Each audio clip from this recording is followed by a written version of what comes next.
자, 올랭키아라고 하는 제목을 갖고 있는 작품인데요. 이 작품은 우리 마네가 살아있을 때는 프랑스에서 예술가 대접을 받으려면 살롱전이라는 데 출품을 해서 입선을 해야 했어요. 그리고 이 마네의 그 생애를 살펴보면 마네도 유명해지고 싶어서 예술 사람들로부터 훌륭한 예술가라고 하는 평가를 받고 싶어서 굉장히 마음을 썼던 사람인 것 같아요.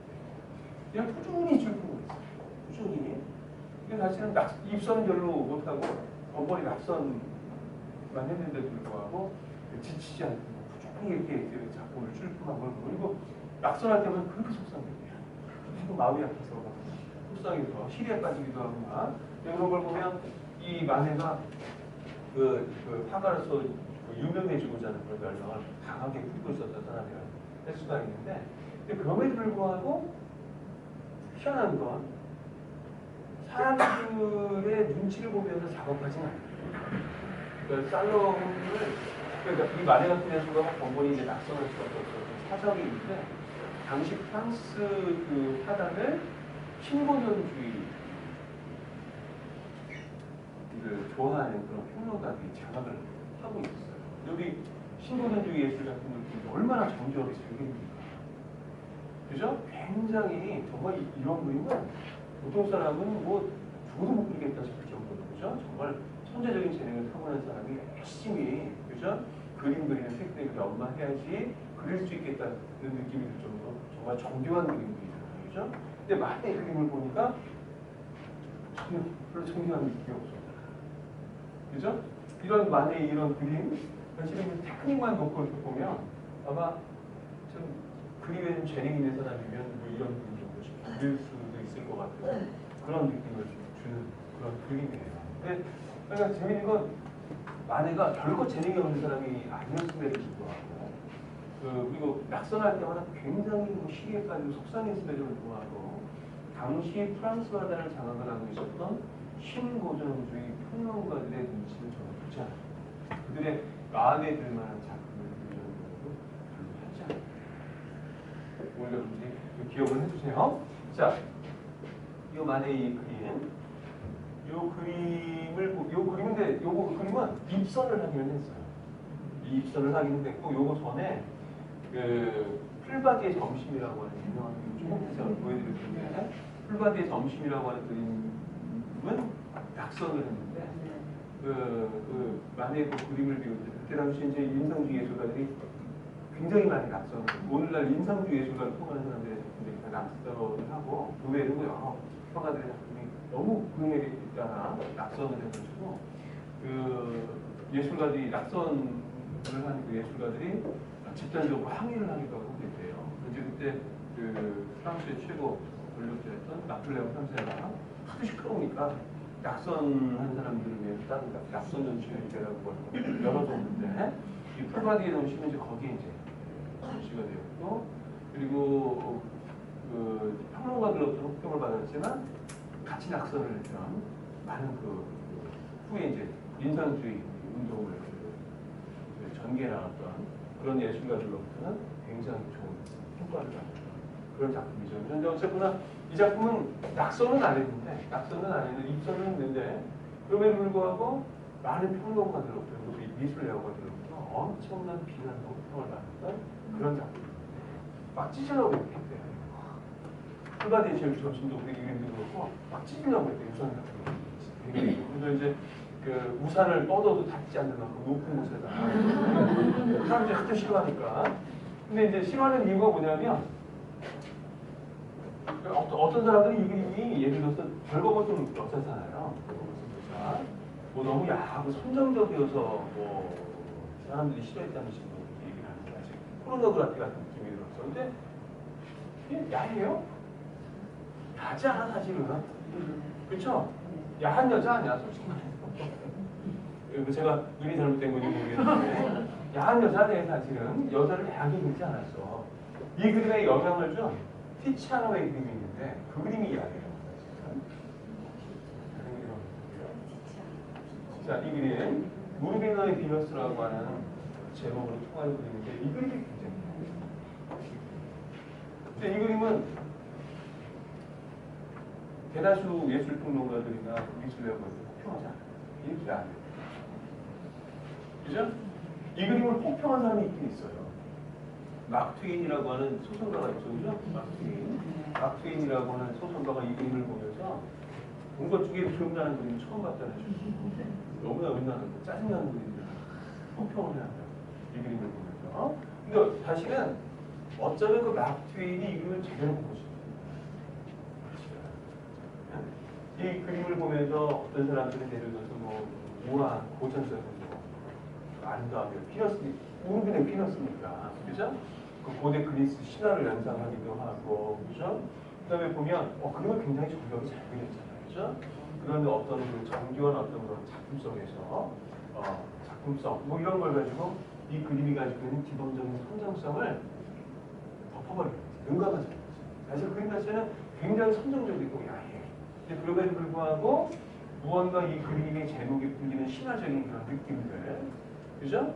그 다음에 그 어떤 그 정교한 예술성, 이러한 것들 때문에 이 그림 자체가 매우 선정적임에도 불구하고 사람들이 이 그림을 비난하지 않습니다. 이 생각이죠? 근데 다시 한번요. 그 마네가 이 그림의 영향을 정말 굉장히 많이 받았다고 해요. 이 그림을 그리면서 다시 한번 보죠. 이거 어때요? 아까 그 티치아노의 그 우르비노의 비너스를 비교를 해보니까 전혀 안 나죠. 그죠? 선정적이지 않아요, 사실은. 근데 왜 이렇게 비난을 했을까요? 여러 가지 이유가 있는데 아까 말씀드린 것처럼 신고전주의 정교한 회화에 익숙한 당시 예술이어가지고 예술가들이 너무 못 그렸어요. 그러니까 그들이 보기엔 너무 못 그린 거예요, 그림이. 그다음에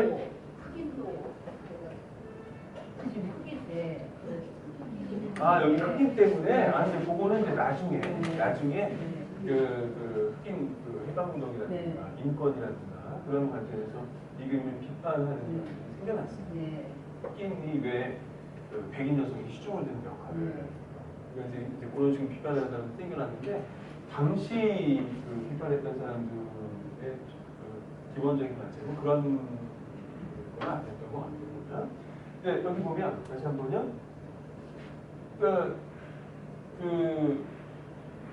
이 그림의 혹평을 받았던 그 여러 가지 이유 중에 하나는 한편으로 보면 아까 우르비노의 비너스를 연상을 하는 그런 작품이라고 해요. 그러니까 그 고전적인 어떤 대가들의 작품을 연상을 시킬 텐데 고전적인 어떤 대가들의 작품에서 사람들이 느낄 수 있는 어떤 심오한 의미라든가 그죠? 어떤 심한 의미라든가 정의와 슬픈 예술성 이게 다 느껴지죠. 그러니까 한편으로 보면 당시 예술가들이 종교에 나지 않았던 그 고전적인 대가들을 노골적으로 모욕하는 작품처럼 보이기도 하고 그리고 다른 한편으로 보면 예술 작품에서 우리나라 사람들이 훌륭한 예술 작품이라면 당연히 담고 있어야만 한다고 생각을 했던 그런 어떤 의미가 그죠? 그런 의미가 없는 거예요. 그러니까 어떤 의미에서 보면 사실성, 뻔뻔스러운 사실성. 왜 뻔뻔스러운이라는 표현을 쓰냐면 실제로 이 그림을 보면서 뻔뻔스럽다는 표현. 나폴레옹 상대도 이 그림을 보면서 평을 그렇게 남겼대요. 참 뻔뻔스럽다. 평을 남겼다고요. 실제로. 그러니까 이제 뻔뻔스러운 거야, 뻔뻔스러운 거. 그러니까 사실 그렇죠. 우리 옷 입고 다니는 게 눈 좀 입고 다니면 뻔뻔스러운 거잖아, 그죠? 제가 강연을 하는 사람이 눈 좀 입고 그죠? 그러면은 굉장히 화를 내실 거 아니에요. 이게 뻔뻔스럽다고 생각할 거 아니에요, 그죠? 마치 그런 거. 사실 사람의 여성의 나체를 그리더라도 거기에 어떤 의미를 담아냅니다. 별 뻔뻔스러운 거죠. 이건 뻔뻔스럽지 않은 거죠. 인간의 그 여성의 벌거벗은 몸에 그럴듯한 의미의 옷을 더 입혀주는 거죠. 그렇죠? 근데 여기는 그게 없는 거예요. 그냥 벌거벗은 여자가 별로 선정적이지도 않고 특별히 아름답지도 않은 그런 여자가 평범한 우리의 이웃이라고 할 수 있는 여자가 우리를 그냥 바라보고 있어요. 뻔뻔스럽게. 그러니까 이제 화낼 수밖에 없는 거죠. 그러니까 한편으로 보면 이 그림은 분명 푸르베의 사실주의하고 통해요. 푸르베의 사실주의하고 통해요. 그렇죠? 그리고 이 그림은 제가 생각하기에는 보들레르의 상징주의 영향도 많이 엿보이는 그런 그림이에요. 그래서 보들레르 상징주의 그러면 약간 조심스러운데 그 보들레르라고 하는 이 시인을 상징주의 시인으로 분류하는 사람도 있고 상징주의에게 큰 영향을 끼친 상징주의 선구자이긴 하지만 보들레르 본인의 상징주의 시인이라고 볼 수 없다라고 하는 사람들도 있습니다. 근데 저는 개인적으로 상징주의 시인이라고 생각합니다. 보들레르 역시. 근데 이 그 보들레르의 영향이 제가 보기에는 많이 느껴져요. 그 우리는 모두 예술가다라는 책에서 이 그림이 보들레르하고 어떤 상관이 있는지 제가 집중적으로 설명을 한 책들인데 그 보들레르가 마네하고 친하게 지냈어요. 근데 보들레르가 11살, 10살이었어요. 마네보다 11살 정도 나이 차이가 꽤 나죠. 그죠? 근데 사실 보들레르가 마네 작품을 많이 본 건 아니라고 하는데 어쨌거나 이 마네의 어떤 예술적으로 하나 봤어 보들레르가. 그래서 이제 아까 말씀드린 것처럼 그 살롱드로 출품할 때마다 번번이 낙서를 해서 이 마네가 시기에 대한 것을 했는데 그런 마네를 위로를 해준 거예요. 위로를 해준 거예요. 그러니까 자기보다 11살이나 나이. 그리고 이 보들레르는 상징주의 효시를 통한 위대한 시인이기도 했지만 매우 중요한 미술평론가가 됐어요. 보들레르가 처음 출판한 책은 시집이 아니라 미술평론집이었어요. 그 정도로 중요한 미술에도 정말 일가견이 있는 그런 시인이었는데 그런 시인이 자기의 재능을 알아보고 자기를 위로를 해주니까 마네 입장에서는 보들레르가 너무나 고마울 수밖에 없는 보들레르를 마네가 굉장히 따랐다고 해요. 그리고 참고로 보들레르를 좋아했던 그런 조각가도 있어요. 오기스트 로댕이라는 조각가 있죠. 이 오기스트 로댕이 굉장히 중요한 조각가예요. 사실주의 조각에 또 표시를 통하는 그런 인물이기도 한데 이 오기스트 로댕 역시 그 보들레르를 굉장히 좋아했어요. 특히 보들레르의 악의 꽃이라고 하는 시집이 있는데 그 시집을 너무 좋아해서 악의 꽃에 나오는 그 여러 시들을 암송하다시피 반복해서 계속 읽어요. 그런 정도로 보들레르를 좋아했대요.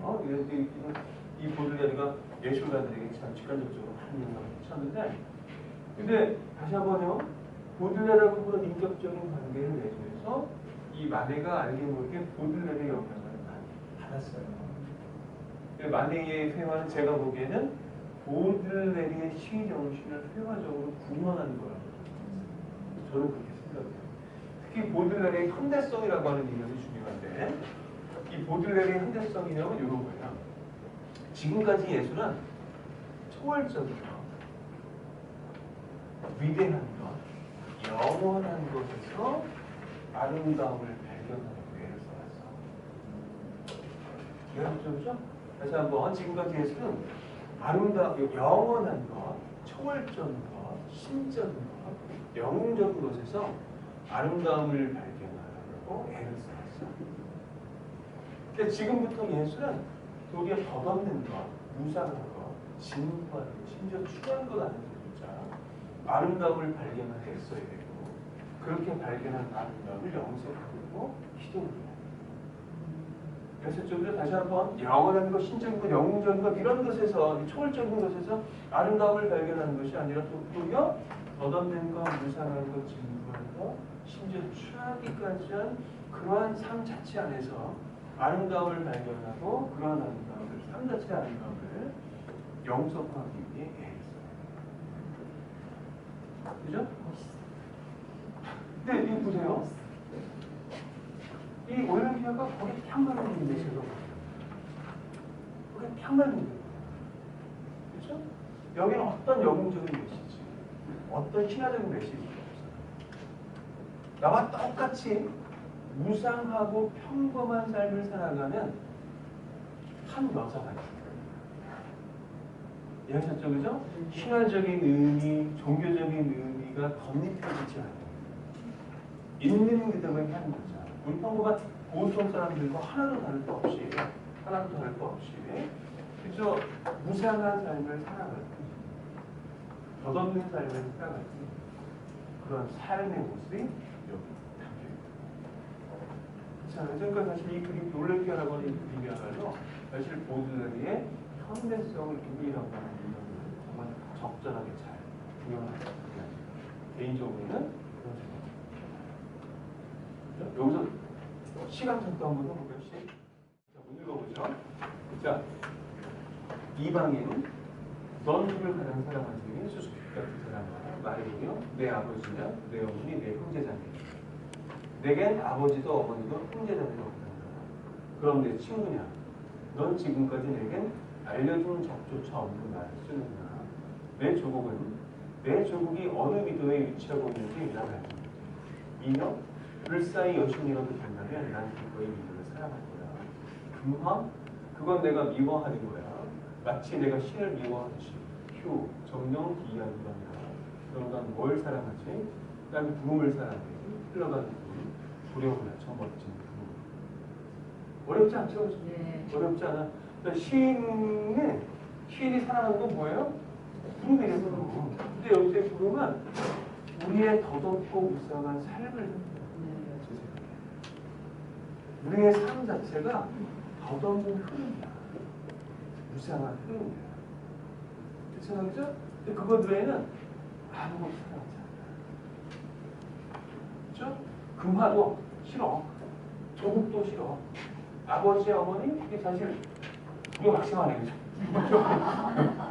없다고 뭐 하는 걸 보니까. 근데 그 사정이 있어요, 사실은. 이 보들레르의 아버지가 굉장히 나이가 많았어요. 할아버지일 때, 20대, 할아버지, 63세인가 다니고 할 때, 그때 그게 60대 중반이라고 기억을 하는데, 그러니까 보들레르의 아버지의 후처였어, 어머니. 보들레르 어머니 나이가 30살 차이가 나는. 그리고 이제 보들레르가 태어난 지 몇 살 안 됐을 때 아버지가 죽었어요. 아무튼 죽어서 우선 이 어머니가 군인 출신의 남자와 결혼을 했는데 이 부부가 굉장히 엄격했나. 굉장히 못된 사람은 아니었던 것 같아요. 근데 굉장히 엄격했나. 근데 이 보들레르는 자유분방한 시인의 기질을 가지고 있는 사람인데 계속 엄격하니까 이게 아무래도 친아버지가 아니다 보니까 이게 아버지 같은 부자지간에 형성될 수 있는 그런 친밀감이 생기지 않았던 것 같아요. 근데 그러다 보니까 좀 많이 당황할 수밖에 없어요. 그러니까 아버지가 어떤 그 롤 모델을 해줘야 인생의 그죠? 모범적인 역할을 좀 해줘야 아버지가 왜 소중한지, 그죠? 이제 생각하게 되는데 보들레르는 이제 그런 경험을 못 해봅니다. 오히려 그 계부에게 대한 반항심 같은 그게 어렵게 자라났던 거죠. 그러다 보니까 그 평범한 보통 사람들이 생각하는 가족의 의미를 잘 몰랐던 것 같아요. 아버지와 어머니가 두어 명 혹은 한 명의 자식을 알뜰살뜰하게 정성스럽게 키우면서 단란하게 생활하는 가족 그런 거 없었어요. 르네상스 시기만 심지어 중세 시기에 다시 한번 대가족이었던 유럽도 10명, 15명, 20명 가까운 사람들이 한 방에서 살만 떼고 사는 거 아니야. 거기 개인이라고 하는 것이 필요는 없었어, 그때는. 그죠? 사생활이라는 개념도 없었어요. 그냥 태어나서 늘 옆에서 바글바글 하는 그런 사람들은, 그 가족이죠, 어떻게 보면. 그 가족들하고 그냥 평생 사는 거야. 평생. 자기만의 방을 해서 혼자 이렇게 생활해보는 그런 경험도 없이, 그냥 평생 옆에 사람을 두고, 10명 정도의 가족들 옆에 두고, 바글바글 살아가면서 사는 거예요.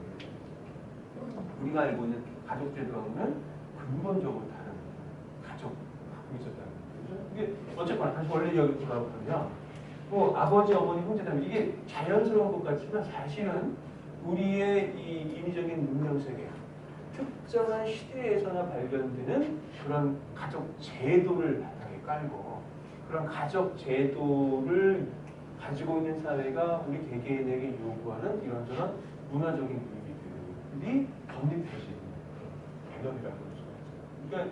그러니까 아버지도 어머니도 형제자매도 없다라고 하는 이 얘기는 그 인위적인 문명 세계가 나에게 강요하는 모든 인간관을 버리겠다는 뜻입니다. 해석을 하셔도 좋을 것 같아요. 자, 친구. 이 친구도 초록이 동생이라고, 초록은 동생이라고 비슷한 사람끼리 유유상종하는 경향이 있잖아요. 유유상종하는. 그 다음에 이 보들레르. 보니까 이 자본주의적 일상세계를 보니까 레이브랑 비슷한 거예요. 그죠? 친구라고 할 만한 사람이 없어. 획일화된 대중들만 있어. 그러니까 뭐 친구라고 할 만한 사람이 있을 수가 없는 거지. 조국, 불쌍히 여신, 금방 모든 것들, 이 모든 것들, 그리고 그 모든 것들을 얽혀 있는 그 모든 것들이 우리의 삶과 존재에 강요하는 어떤 인위적인 의미들도 받아들이지 않겠다라고 하는 책임을 받는 그런 쉬라고 볼 수가 있죠. 그죠? 다만 뭐만 사랑해? 덧없는 삶만 사랑해. 그래서 사람들의 삶에 뒤집어 씌우는 종교적인 의미, 신화적인 의미, 무언가 영원 불변한 것이 있다라고 하는 환상, 그리고 그 무언가 영원 불변하는 존재만이 가지고 있는 아름다운 등등에 대한 환상, 그런 거 다 떨쳐내고 있는 그대로의 일상한 삶 그 자체 안에서 아름다운 사랑할 만한 그 무엇을 발견하고자 하는 그 의지가 이 이방인이라고 하는 시를 통해서 우리에게 전달되게 합니다. 괜찮아요, 그죠? 그리고 이런 관점에서 보면 다시 한 번 더 그 만의 올랭케라고 하는 작품이죠. 자, 이 작품을 보시면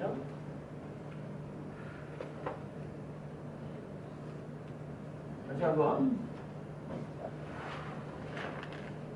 어떤 의미도 없어요.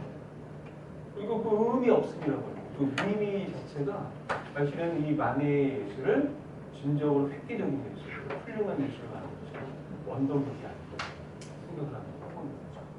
개인적으로는 그냥 평범한 보통 사람일 뿐이야. 신화적인 의미가 덧입혀지지 않는, 종교적인 의미가 덧입혀지지 않는, 그죠? 고대 그리스인들이 추구해온 고전적인 아름다움의 의미도 덧입혀지지 않는 그냥 평범한 보통 여자가 뻔뻔스럽게 누워서 뻔뻔스럽게 우리를 바라보고 있을 때 마치 너희가 사랑할 수 있는 유일무이한 대상은 나처럼 어떤 거창한 의미도 가지고 있지 않는 무상하고 평범한 보통 사람이 선언이라고 하죠. 그냥 뻔뻔하게 우리를 그냥 바라보고 있는 거죠. 이 다시 한번 제가 뻔뻔함이라는 말을 그냥 만들어서 쓰는 게 아니라 당시 이 그림을 보면서 많은 사람들이 너무 뻔뻔한 그림이라고 생각을 했고, 그죠? 나폴레옹 남자가 뭐라고 평을 남겼어요? 이거 보면서 참 뻔뻔스럽고 이렇게 진짜 그렇게 이렇게 그 넋두리 하듯이 그 중얼거리고서 그죠? 같은 그런 기록이 남아 있어요. 다시 한번 이 그림이 가지고 있는 이 뻔뻔스러움이야말로 사실은 만의 회화를 역사상 전무후무한 독특한 예술 작품으로 만들어주는 원동력이 아닌가 그런 생각을 해볼 수 있다는 거죠. 그리고 그 인상주의자들은 만의 회화에서 여러 가지를 보았는데 그 중에서 특히 이 만의 회화가 가지고 있는 평면적인 느낌을 굉장히 중요하게 생각을 했거든요. 그 인상주의 회화 작품들을 보면 대체로 입체감이나 원근감은 확 느껴지지 않고 평면적인 느낌만 굉장히 강하죠. 그죠? 같이 한번 감상을 해볼까요? 오늘 인상주의가 수업의 중심인데 인상주의 회화는 아직 보지를 않았어요. 그죠?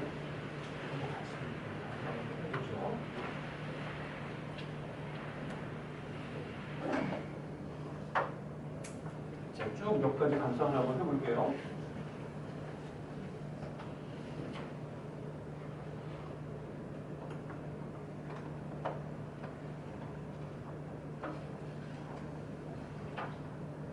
자, 이게 풀바디의 점심이라고 하는 거예요.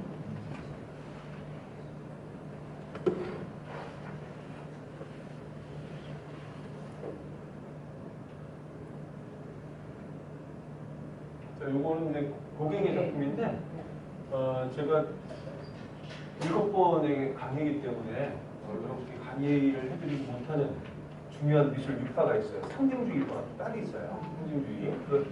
한국 사람들이 좋아하는 그 화가 중에 클림트라고 있죠. 클림트. 그 클림트가 보통 상징주의 화가로 많이 분류가 되는데, 이 고갱은 그 인상주의 화가로 분류되기도 하지만 상징주의 화가로 분류되기도 하는 그런 인물이에요.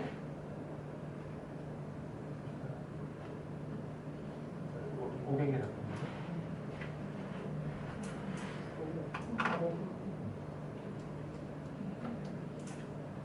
자, 보니까 어떻습니까? 실제로 대체로 평면적인 느낌을 강하게 풍기죠, 그죠?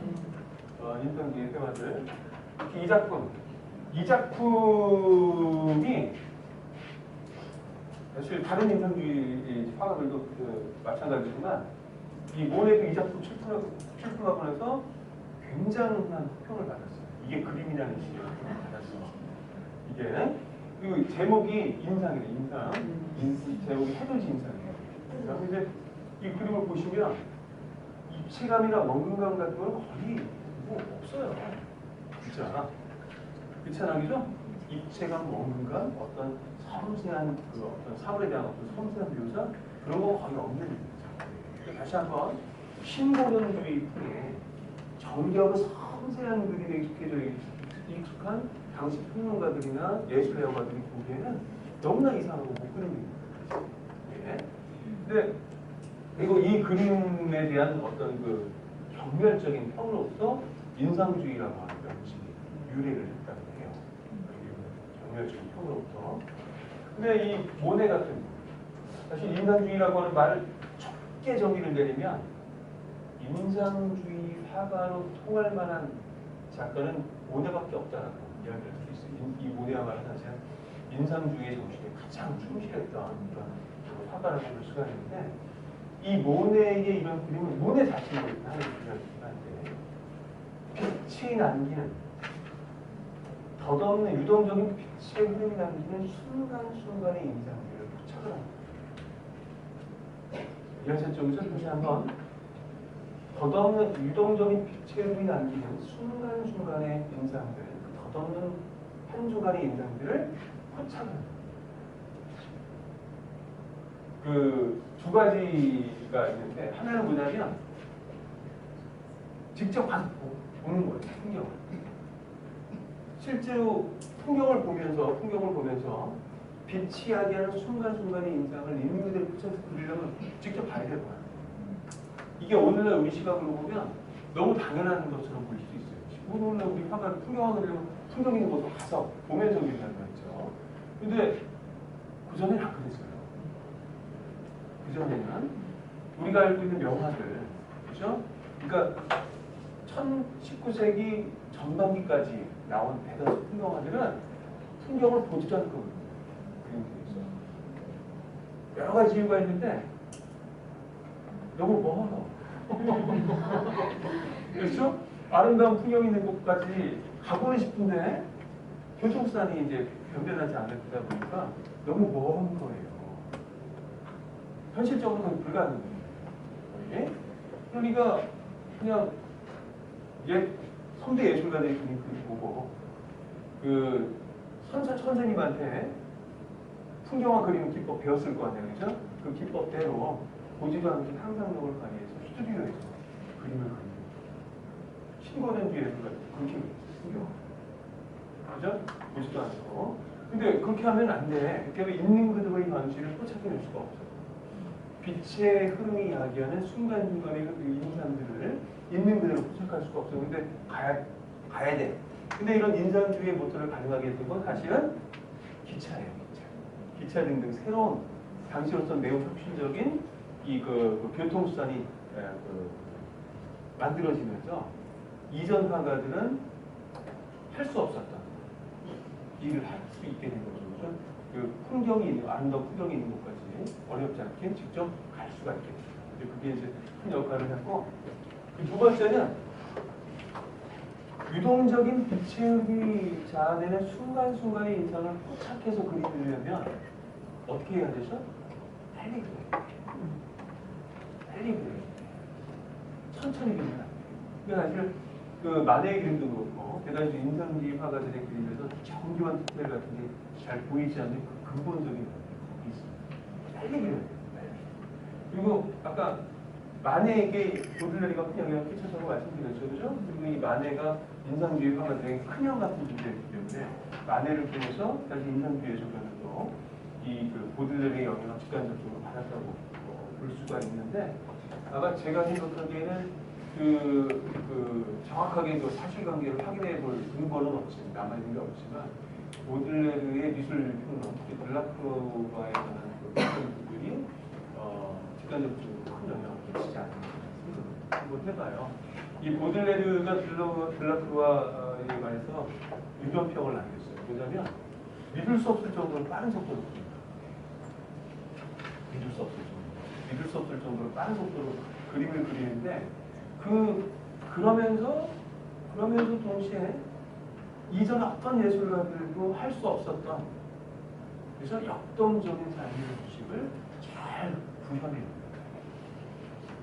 들라크로와가. 그리고 들라크로와가 믿을 수 없을 정도로 빨리 그리긴 하지만, 그렇다고 해서 태만하거나, 그죠? 방정한, 함부로 멋대로 그림을 그리는 그런 예술가는 아닙니다. 믿을 수 없이 빨리 그리긴 하지만, 그렇게 빨리 그리기 위해서 정말 치밀하게 준비를 하는 그런 예술가라는 식으로 이 들라크로와에 관해서 평을 남겼어요. 근데 보들레르가 생각하는 들라크로와적인 작업 방식, 미리 꼼꼼하게 치밀하게 준비를 해놓은 다음에 그림을 그려야만 하는 그 어떤 풍경이나 대상이 주어지면 믿을 수 없을 만큼 빠른 속도로 그림을 그려나가려고 하는 그런 작업 방식 자체가 사실은 인상주의자들의 작업 방식, 인상주의자들이 필요하는 바로 그런 작업 방식입니다.